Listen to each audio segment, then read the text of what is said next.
bisa menjadi baik atau jelek sesuai dengan tujuan penggunanya. Pisau itu alat. Pisau itu adalah alat.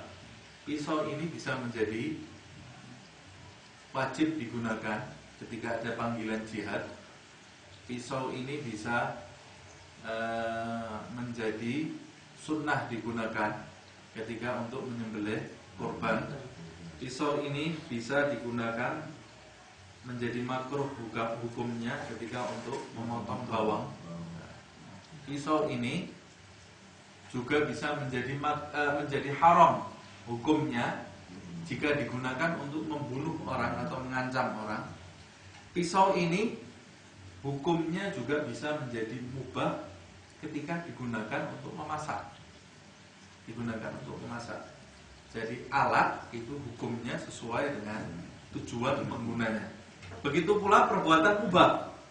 Perbuatan mubah ini bisa diangkat kualitasnya melalui niat seseorang. Diberikan contoh, ka'man yanwi bi'aklihi at-tagawi 'ala ta'atillah.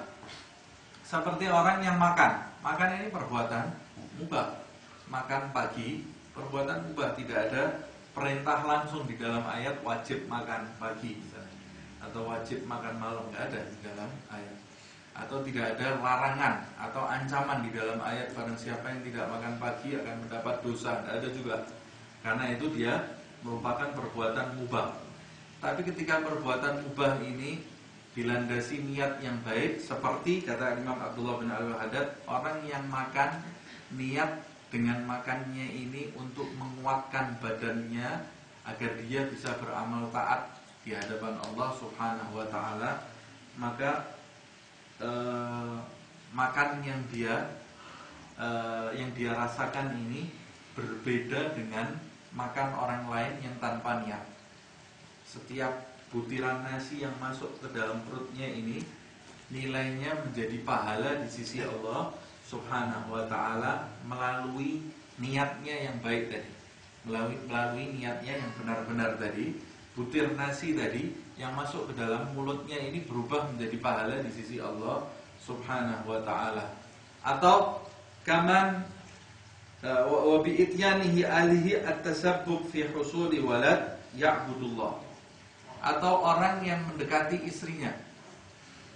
Orang yang mendekati istrinya ketika dia melampiaskan hawa nafsunya, itu perbuatan yang dimubahkan oleh Allah Subhanahu wa ta'ala dengan niat yang baik, maka perbuatan itu kualitasnya bisa menjadi ibadah di sisi Allah Subhanahu wa ta'ala. Kata Imam Abdullah bin Al-Haddad, seperti misalnya orang yang mendekati istrinya dengan niat ingin mengeluarkan keturunan anak-anak yang saleh yang menyembah Allah Subhanahu wa ta'ala, maka ketika dia mendekati istrinya itu guyuran pahala dari Allah Subhanahu wa ta'ala mengenai dirinya dan mengenai istrinya ketika dia ikut diingatkan untuk menghadirkan niat-niat yang baik. Kalau dia tidak menghadirkan niat itu, maka tidak ada bedanya apa yang dia lakukan dengan binatang. Tidak ada bedanya dengan binatang. Atau tidak ada bedanya dengan yang dilakukan oleh orang-orang yang jauh dari Allah Subhanahu wa ta'ala. Mereka orang-orang yang jauh dari Allah Subhanahu wa ta'ala, orang-orang kafir, binatang, kambing, sapi, semuanya juga makan. Mereka minum, mereka tidur, dan mereka mendatangi pasangannya. Dan itu sunnatullah, hukum alam yang sudah ditentukan oleh Allah Subhanahu wa ta'ala. Tapi orang yang beriman harus memiliki perbedaan antara dia dengan orang-orang yang jauh dari Allah Subhanahu wa ta'ala. Umatnya Nabi Muhammad SAW harus memiliki perbedaan dibanding orang yang tidak mengenal Rasulullah SAW. Harus meningkatkan kualitasnya di atas binatang ternak dan di atas orang-orang yang jauh dari Allah Subhanahu wa ta'ala, yaitu dengan menghadirkan niat di dalam hati ketika dia mau melakukan perbuatan yang mubah. Wa yustaratu li sidqin niyyah an la yukadzibuha al-amal. Disyaratkan tadi disebutkan harus memiliki niat yang sungguh-sungguh. Niat yang sungguh-sungguh itu syaratnya niat yang sungguh-sungguh itu, niat itu tidak didustakan oleh amalnya.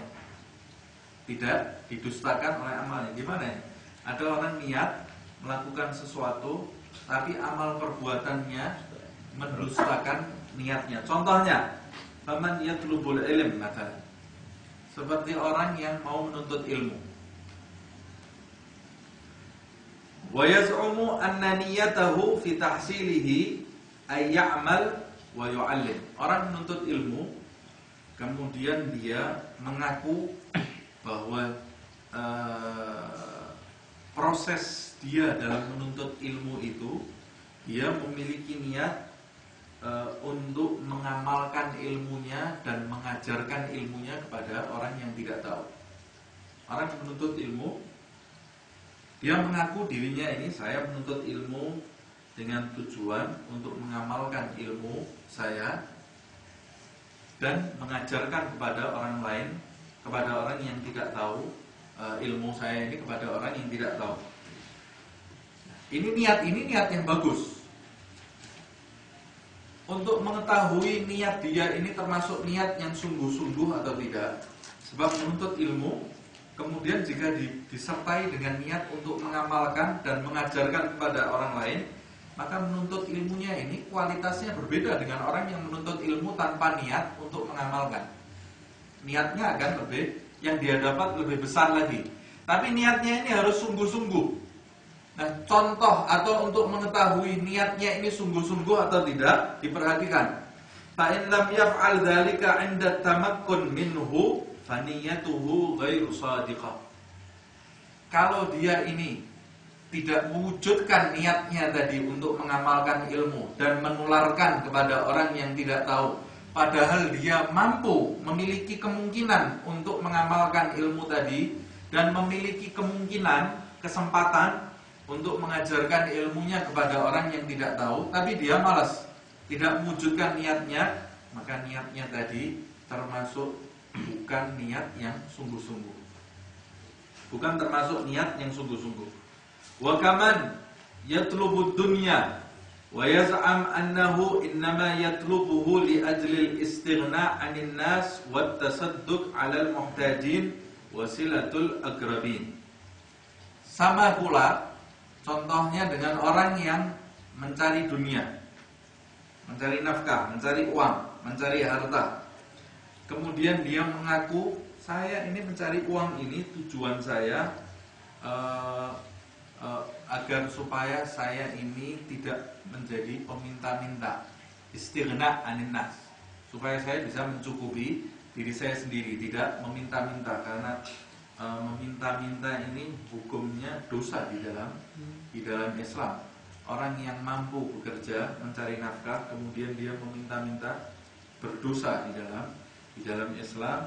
Dan kata Nabi Muhammad SAW, nanti dibangkitkan di kemudian hari, daging di seluruh tubuhnya ini akan rontok karena rasa malu. Orang yang punya kemampuan tapi dia tidak berusaha meminta-minta, kecuali kalau dia ini sudah tidak memiliki kemampuan sama sekali, atau dia sudah berusaha tapi dia tidak mendapatkan hasil, padahal dia membutuhkan untuk makan dirinya, untuk keluarganya. Dia sudah berusaha tapi sudah maksimal tapi tidak membutuhkan, padahal keluarganya ini membutuhkan. Pada saat dia meminta, pada waktu itu dibolehkan. Tapi kalau dia belum berusaha kemudian dia meminta-minta, ini tidak diperbolehkan di dalam Islam.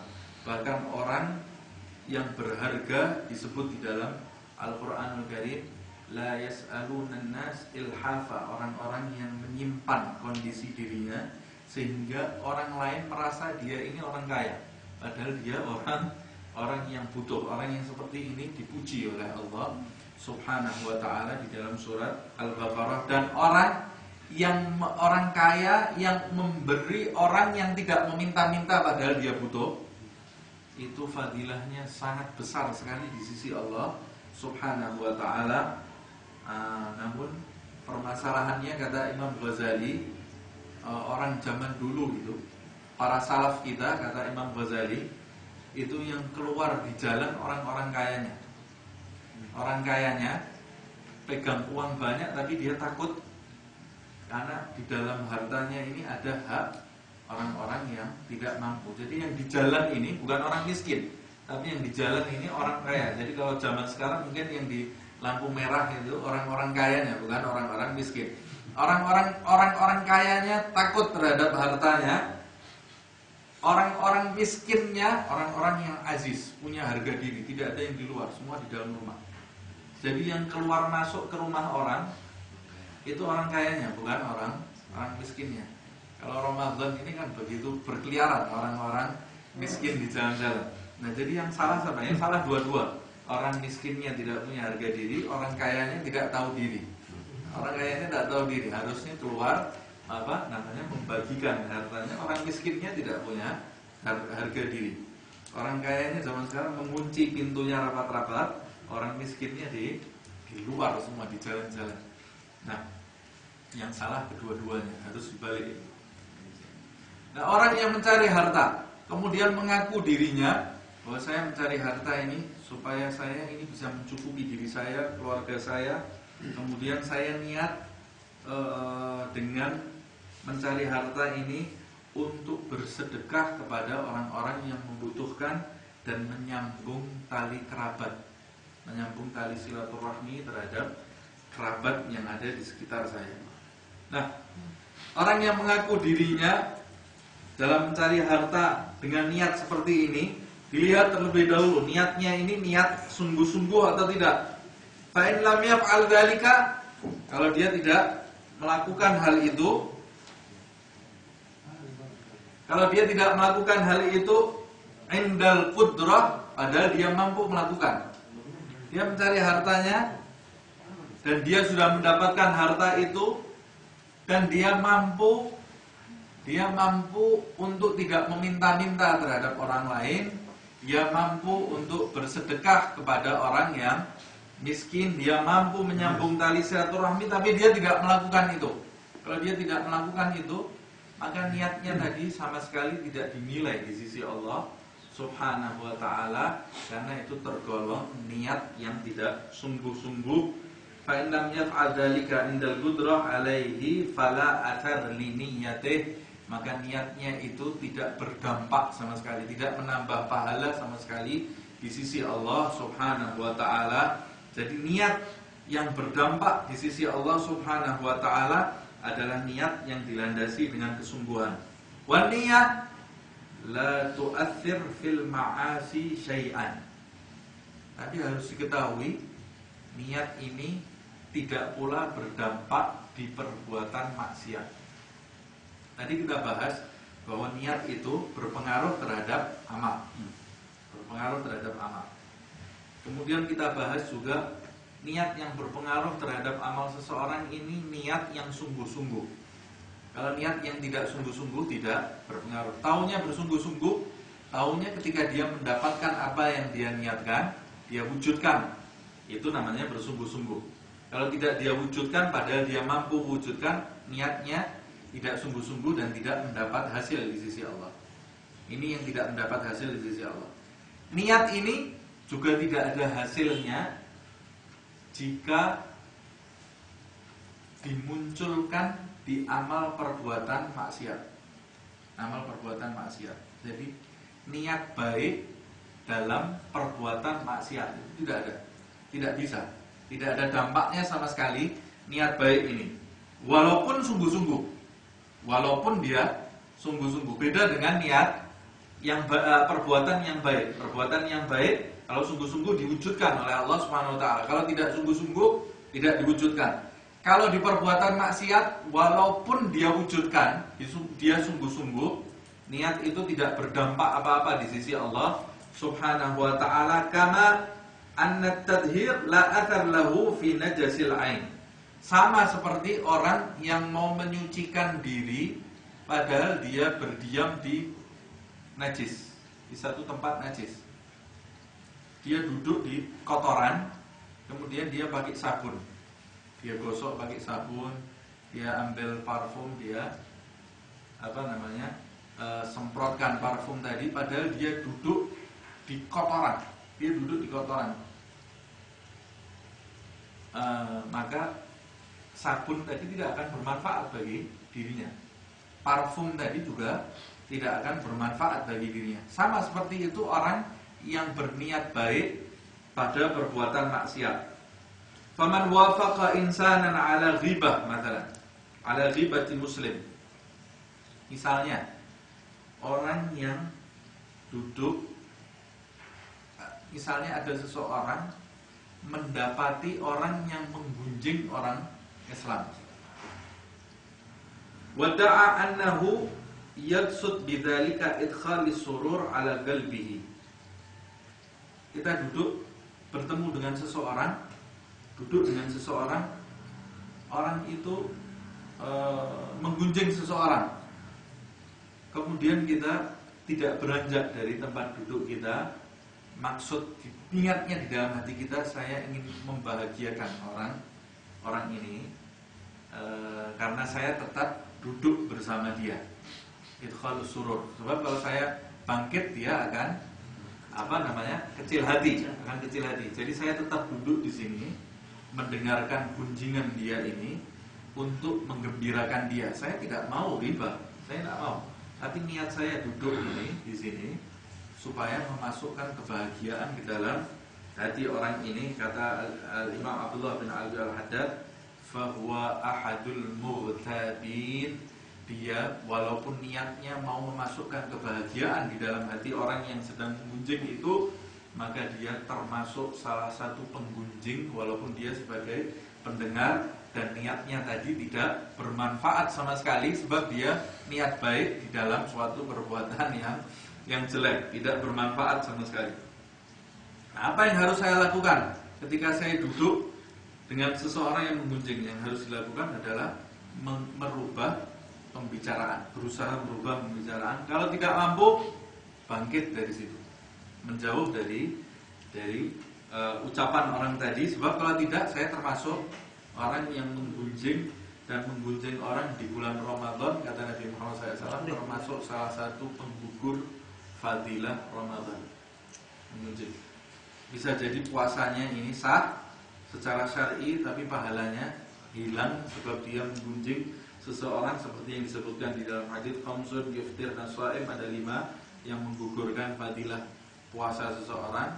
Yang pertama al-kadzib, dusta; yang kedua ghibah, menggunjing orang; yang ketiga an-namimah, mengadu domba; yang keempat yaminul kadzib, sumpah palsu; yang kelima an-nazar bisyahwah, memandang dengan syahwat hawa nafsu. Wa man sakat anil amr bil ma'ruf, contoh yang berikutnya, wan nahyi anil munkar, wa da'a annahu nawa bi sukutihi at-tawakki an kasri qalbil mubashir, fa huwa syarikah fil ithim. Atau misalnya seseorang yang mendapati ada orang meninggalkan perbuatan taat, perbuatan wajib, dia mendapati, kemudian dia diam, tidak memerintahkan kepada ke perbuatan wajib tadi. Atau mendapati seseorang melakukan perbuatan mungkar, lalu dia diam, tidak menahan orang tadi dari perbuatan mungkar tadi, dengan niat di dalam hatinya, saya tidak mau mengecewakan hati seorang Islam. Sebab kalau dia ini saya ingatkan untuk melakukan perbuatan wajib, nanti dia akan marah. Saya tidak mau menjadikan orang lain itu marah. Atau kalau saya tahan dia dari perbuatan mungkar, dia akan marah. Saya tidak mau menjadikan orang itu marah. Dia diam dengan niat yang baik sebetulnya. Niatnya tidak mau menghancurkan hati seseorang, tapi niatnya ini tidak berdampak apa-apa, dan bahkan kata Al-Haddad, fahuwa syarikuhu fil ithim, dan dia termasuk orang yang bersekutu pada pelaku itu dalam perbuatan dosa, karena dia bisa mengingatkan tapi dia berdiam dari perbuatan tadi, maka dia dihitung melakukan perbuatan dosa tadi. Sebab orang yang rela terhadap kemungkaran, maka dia termasuk orang yang berbuat mungkar. Orang yang rela terhadap perbuatan mungkar Kalau turun balak Allah Subhanahu wa ta'ala di tempat itu, dia termasuk orang yang terkena balak itu dari Allah Subhanahu wa ta'ala.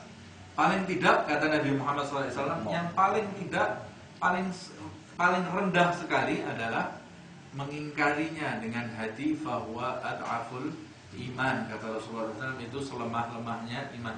Man ra'a minkum mungkaran, barang siapa di antara kalian itu melihat suatu perbuatan mungkar, falyughayyirhu, maka wajib bagi dia merubah perbuatan mungkar itu biyadih, dengan kekuasaan dia. Fa in lam yastati' fa bilisani, kalau dia tidak punya kekuasaan, dengan nasihat yang baik. Fa in lam yastati', kalau dia tidak memiliki, tidak bisa mengutarakan nasihat yang baik, atau dia bisa mengutarakan nasihat yang baik tapi kondisinya tidak tepat jika diberi nasihat, bisa menambah maksiatnya, fa biqalbi, maka dengan hatinya, fahuwa ad'aful iman, itu selemah-lemahnya iman. Wa idza ta'allaqatin niyyah al-khabithah bil 'amal at-thayyib afsadatuhu wa sayyaratuhu khabithan. Niat itu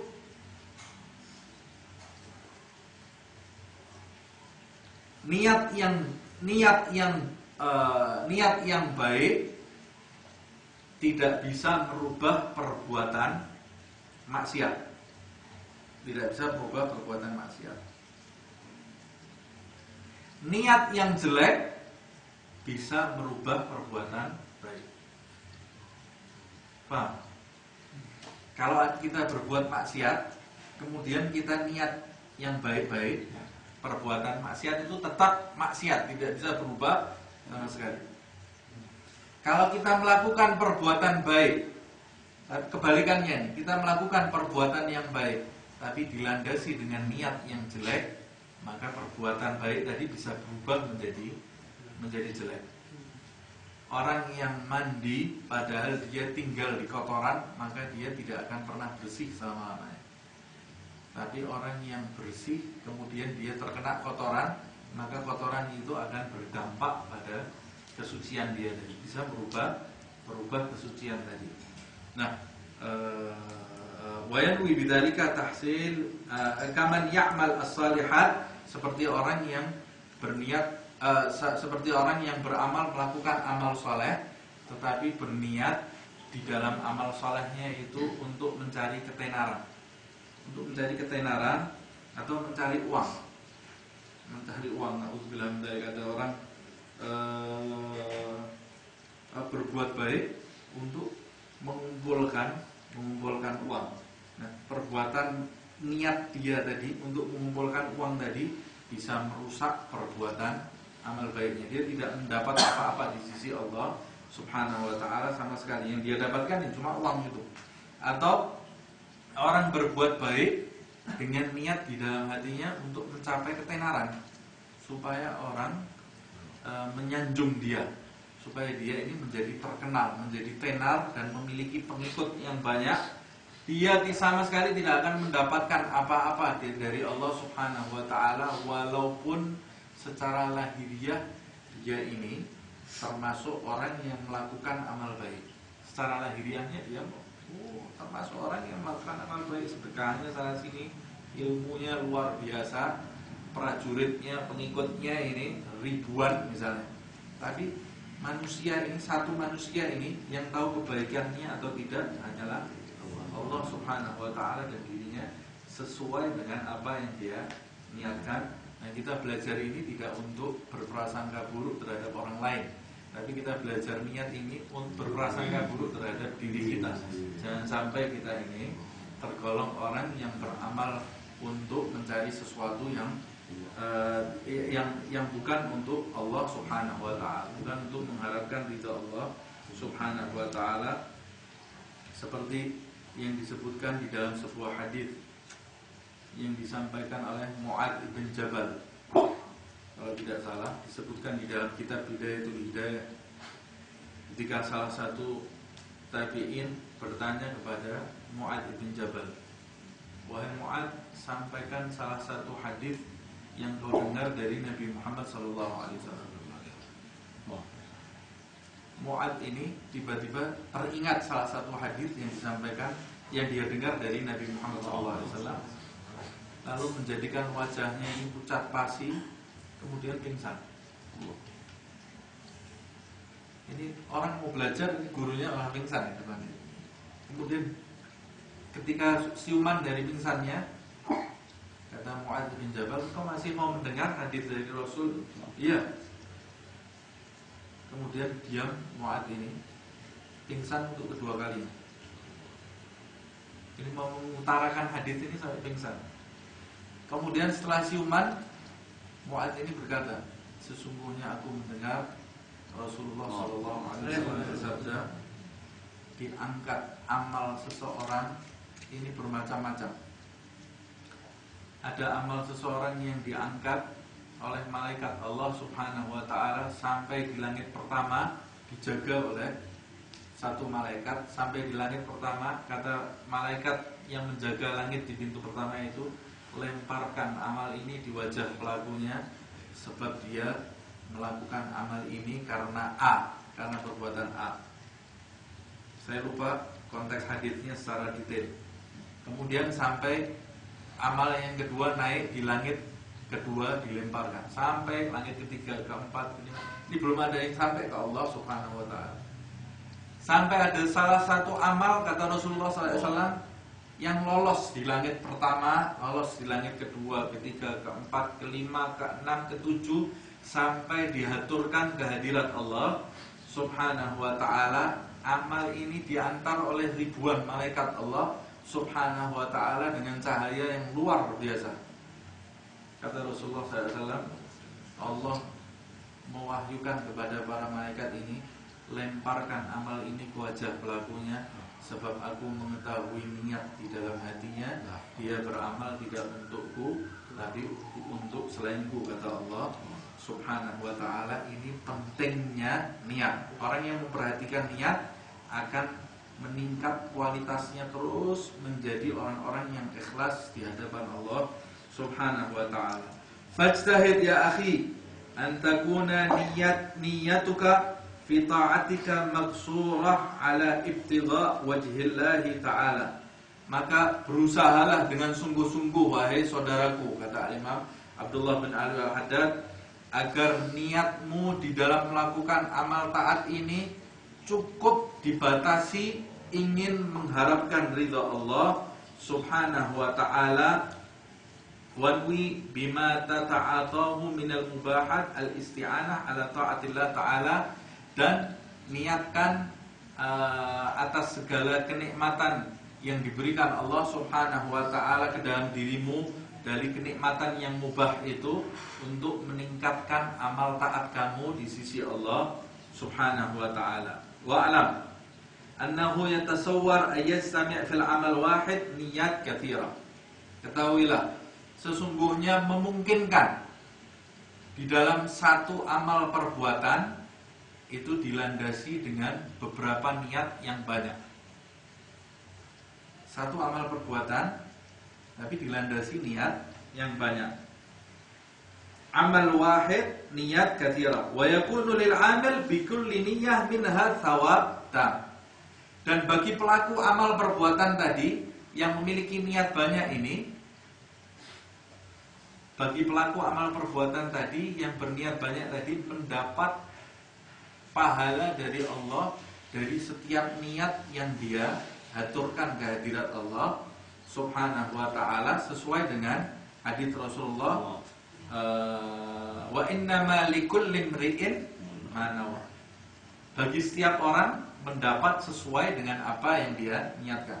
Kalau kita hadir di dalam majelis ini dengan 10 niat, kita akan mendapat 10 niat dari Allah, 10 pahala dari 10 niat yang kita haturkan kehadirat Allah Subhanahu wa ta'ala.